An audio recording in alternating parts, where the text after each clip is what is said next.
School taught us to value knowledge, skill, competence. It's a very good lesson, necessary lesson. What it didn't teach us is the other side of the equation. I learned the hard way. I went the long way round, all the way to the UK to learn a lesson that arguably a child from Guadeloupe could have taught me. Except even that child from Guadeloupe wouldn't have been taught this at school. What gets taught at school is knowledge, facts, figures, skills, competence. But when you go into the world of work, there's another side of the equation. Competence, skill, gets you in the room, but what keeps you in the room is another thing. Some of the most competent, skillful, intelligent people inside an organization end up invisible just because they haven't understood this other set of rules. Because here are two things that I've noticed.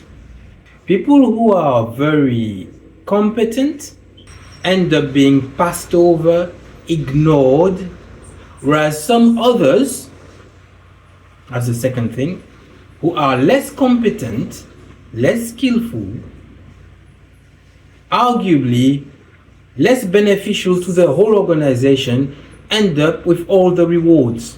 Why?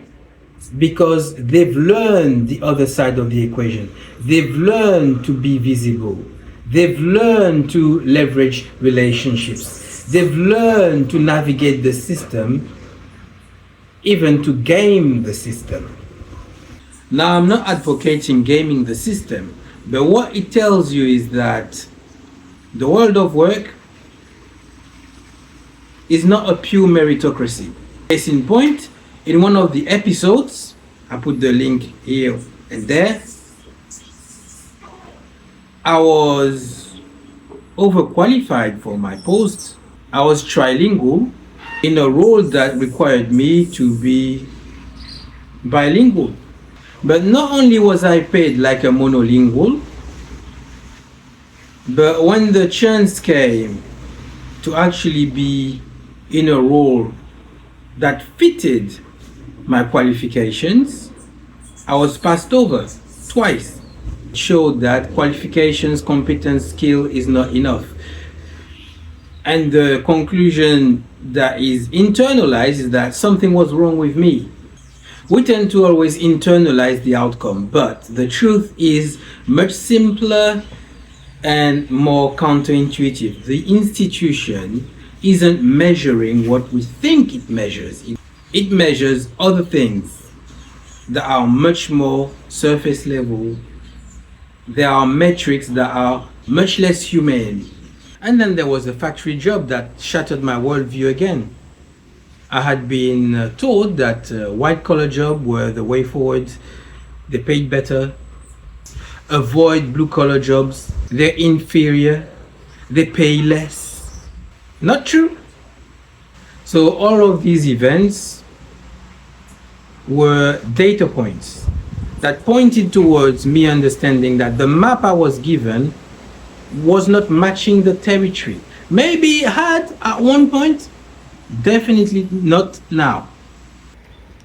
But more than anything, what I would like to name in this episode is that when the institution fails you, it stays silent. It doesn't explain itself. It lets you fill in the silence with whatever story you put onto it.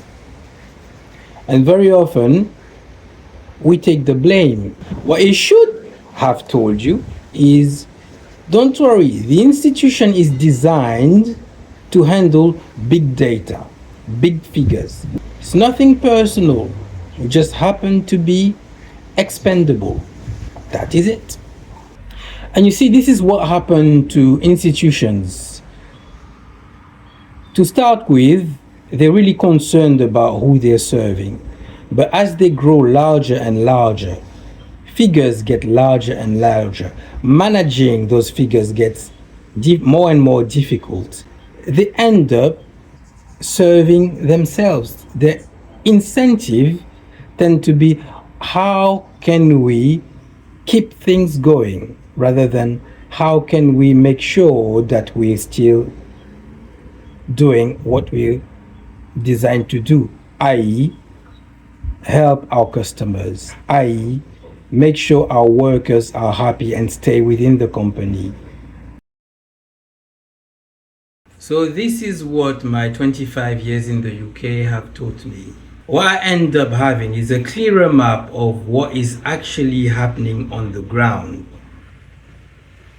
Institutions have their own interests. So the employer is going to look at their bottom line. The employer from the start has for aim to extract as much value as possible. If as a business you don't earn more than you spend, the model isn't sustainable. You're going to go belly up. The metrics become more skewed towards keeping the institution going, keeping the institution performing, rather than the quality of care, of satisfaction. So once you see that, you can't unsee it. Then you take things less personally. The problem isn't you.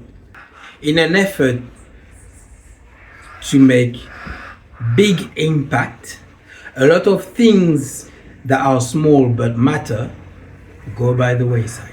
Stop blaming yourself for systemic design flaws, systemic problems. And that is my recap for the series. We'll see where this takes us. I have an idea of what is going to come next. It might be part of this whole series still, or I might call it something else, like it's not personal. This is what I'm thinking.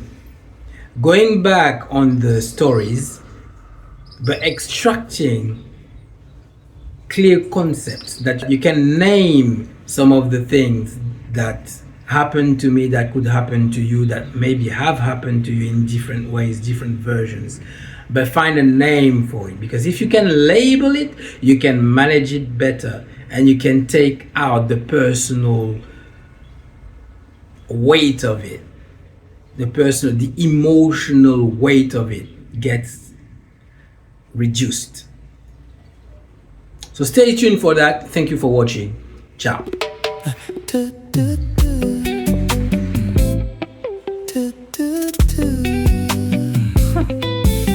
Look at her. I got nothing for you. What are you doing?